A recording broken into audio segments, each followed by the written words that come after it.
In a previous session, we used the with function to condense our code in a single location on a Canvas app. This got a few people asking if there were more ways to centralize common functions and code. Well, Microsoft seems to be working on a local answer, so let's get down to it. Hi, I'm Bruno, and welcome to the Power Minutes.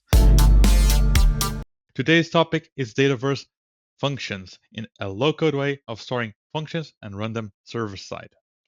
As of making this video, the feature is still in preview, meaning that it's not fully ready for production and may even have some restricted functionalities. But that's okay.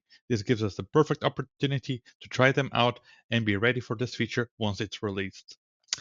I have set up a solution with the function, a Canvas app, and a flow to explore the possibility of Dataverse functions. So let's take a look. You can see that we have plenty on our solution, but the main question is, how can we add a new function? We will start by going to add, we'll check automation, and then function. This will greet us with a pop-up blade, which will allow us to set up a formula which supports inputs over here, outputs, table references if needed be, and of course, a place to write down our formula using PowerFX. This all should be feeling pretty familiar. Given that we're using the PowerFX, Microsoft is putting a hefty effort on ensuring that this knowledge is becoming more and more transversal across the Power Platform. So the more you know about PowerFX, the better, because you're going to be able to reapply it. Let's check my example over here. You'll check that on the room booking cost function, we have several inputs: the number of nights, the number of rooms, of course, the rate per night. Not every room will cost the same, the tax, an applicable discount, and a room service fee. That will all be part of a formula that we'll see once it decides to load. And of course, that formula, you can see that is very, very similar to what you do on a Canvas app. And that really saves us some effort of learning a new language altogether. So good job, Microsoft. This is really helpful. Last but not least, we'll be condensing that calculation into our output, which is called final price.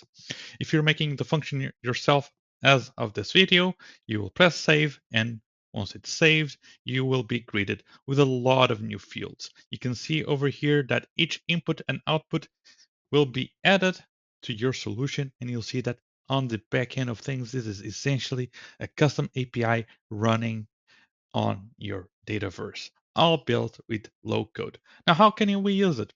Good question. Let's start with Canvas apps. In Canvas apps, before we begin, we need to reference the function. But where and how? This answer is in Dataverse. Well, it's a Dataverse table called environment.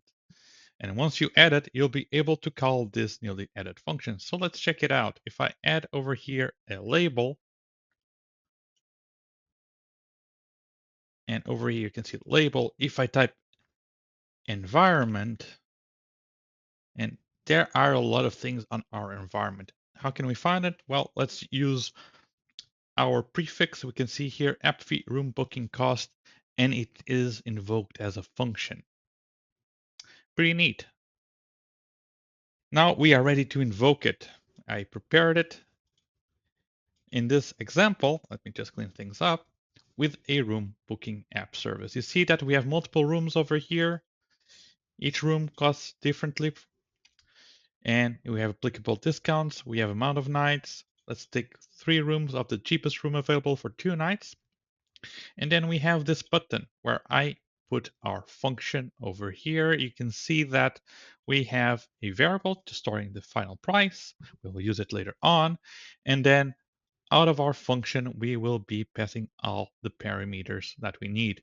We have the nights, the rooms, rate per night, the tax, discount, and room service. We decided to make things a bit more easy for us.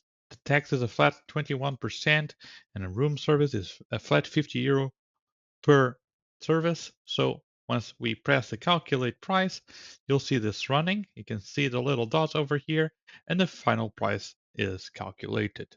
This is not running on your Canvas app. This is running on Dataverse itself. I also made it sure that we clean up. And if we calculate for a new room, you'll see that the price is now different. Okay, so that's how we do it in Canvas apps. Is there more places we can do? Absolutely. We also prepared an example today on Power Automate. So let's add to a flow that we created, and we see that there really isn't a simple way of invoking it. It's actually over here that we see that Microsoft enabled the flow to be called. We invoked the flow manually, and we saw that this is being called as an unbound action. So essentially, if you ever worked with older features such as the timeline, you might have been used to use unbound actions to link emails and so on. You see that our function over here, room booking cost, is also an unbound action. It's unbound because it's not linked to a table per se and can be invoked separately. So let's test it out, shall we? Let's run it one more time and see what we get out of this function. And the idea is, well, we set it once, so we put some inputs over here, and no matter what, the output is managed.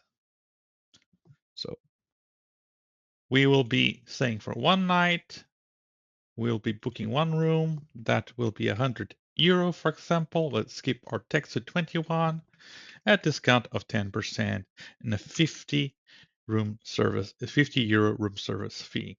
If I press run flow, we'll just give it a whirl, let it run. Should be very, very fast. And let's see what we got. On our compose body, we got our message with outdated context and final price. But you can also invoke it simply as final price, and there you have it. A low-code way of having a function globally available in your Power Platform project. This means that if you have to make slight changes to the formula, you only need to do it in one place and you can save yourself a heap of trouble. Hopefully, this knowledge has been valuable, and now it's the time to start learning it so we can use it the best we can once it comes to release. See you next time.